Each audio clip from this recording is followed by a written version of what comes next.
Hello, everybody. This is Pie Cover, and this show is Toxic Talk. You know, things are doing great. Bitcoin Network, TikTok, next block, the time sequence 10 minutes, every 10 minutes is keep on working. Difficulty adjustment go up or down based on human greed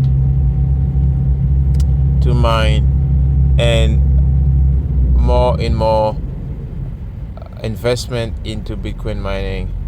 More and more people want to do transaction over the network using the base layer, using Lightning, this the second layer. So everything is good there. So yeah, everything is working very well, and over $1 trillion of transaction going on every quarter, and people trusting this thing, and there are more and more people who still don't understand it. This is why I create this podcast to explain it more to people so they can get it, and because it's extremely important to understand what Bitcoin stands for, its value, its basically value its potential, its value proposition. So yes, and still you have some Bitcoin skeptics who always tend to minimize or underestimate Bitcoin. So these are all good, right? These are all good. And I wanted to talk about Peter Schiff. You see, Peter Schiff is a a very good economist, and economic is like he's a Austrian economist, right? Which is, in my opinion, the only economy. The real economy is Austrian economist. So anything else, the Keynesian, is just a scam. It's just a Ponzi scheme. They just created to scam people, right? Just print money out of thin air, just confiscate people's money, and make them believe that they need somebody to print money for them so the economy can grow. Just like people needed like a big fat king to devalue their money. So basically, so this was a scam. And why I value Peter Schiff, why, regardless of his opinion about Bitcoin, is skeptical about Bitcoin, I always pay attention to him. I listen to what he's saying. And unless like only when he's talking about Bitcoin, I think he's trolling, or maybe he's just being funny about it. He's not. I don't think he has real seriousness on Bitcoin. His son is accumulating Bitcoin. His son is a Bitcoiner. So is why I give respect to Peter Schiff. Back in 2008, he was there saying the QE is gonna keep on going. Once they start this QE, bailing out banks, they're gonna keep on doing it. So even before the economic crisis, he was always warning about the economic crisis that's gonna happen when they leave. Let the bank loaning money to people, all this housing boom, like the housing bubble. Right? He was warning at this time. So when it happened, they started printing money, and he also said this is selling the economy soul. So, and this is what he's saying still. So he's still on his feet. He's been right since then, and he's still right. And now people, all crazy people over YouTube, over the mainstream media, always are saying the Fed is raising rate. The Fed is tightening. The Fed is this. The Fed is under control. He's saying the Fed has no idea what the fuck they are doing. They don't understand what they are doing. The economy is in deep trouble.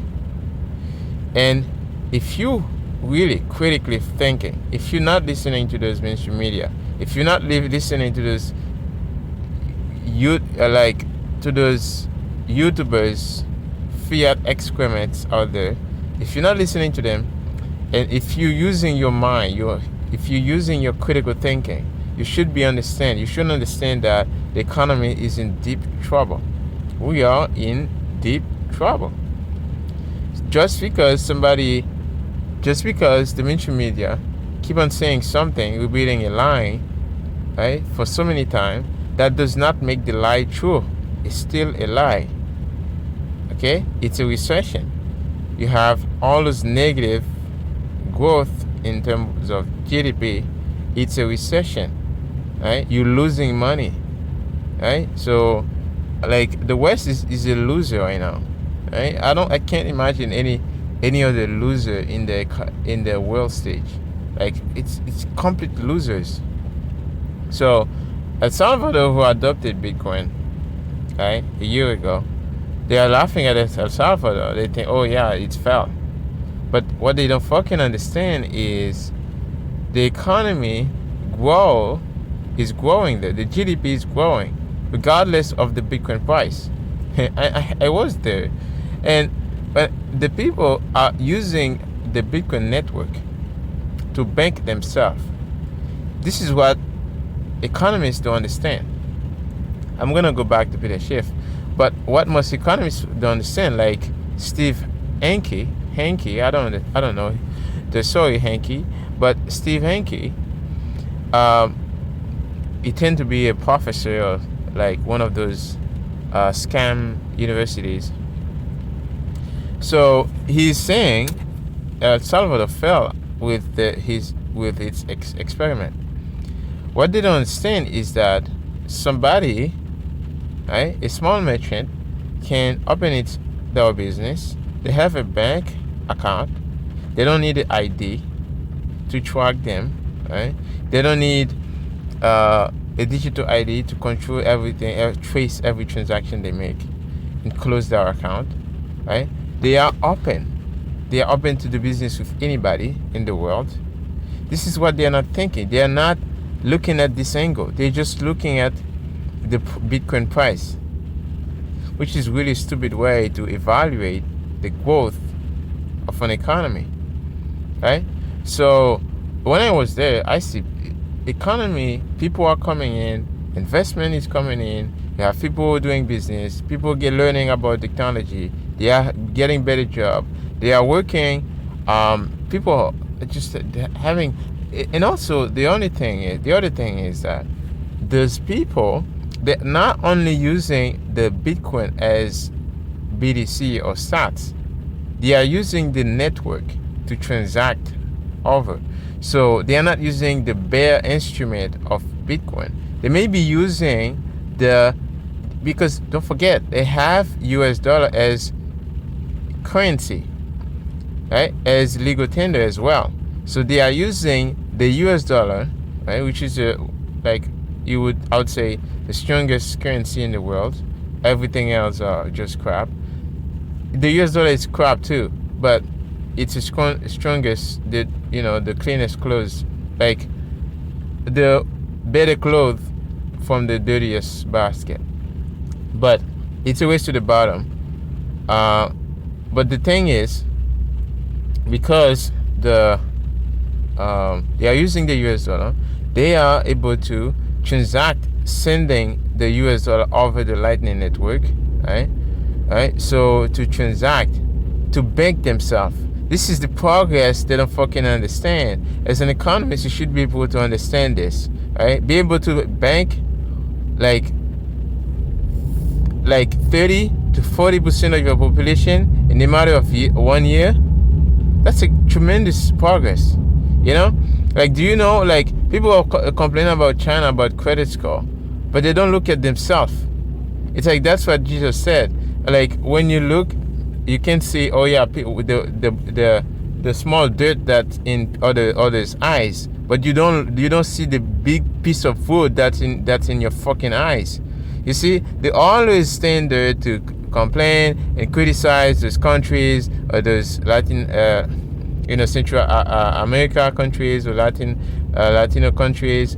All those countries, they try to bash on them or criticize them. They are dictators and all those things, but they don't look at in the West, which is even fucking worse, right? The worst is the most like dictatorship in the world. You know, like you can't really go open a bank account without ID. Over there, they open their bank account in a second with the app and with the 12 words in their head. That's the magic, okay? So they cannot afford to pay like $16 on a debit card, right? So that's the innovation here. So that's what most economists cannot understand. Steve Hanke, he's pretty old. He may not understand those things. That's why I try to tend to forgive him for that. But it's like, let's go back to Peter Schiff and why I respect him, regardless of his opinion about Bitcoin. Because old people are it's hard to explain. Most old people cannot really understand Bitcoin, and I see why. They will get it when they will get it, right? But for now, most of them, they don't get it.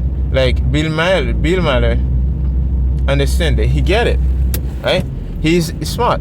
But others are too arrogant to understand it. So why I still listen to Peter Schiff, I still pay attention to him, because he understands economy.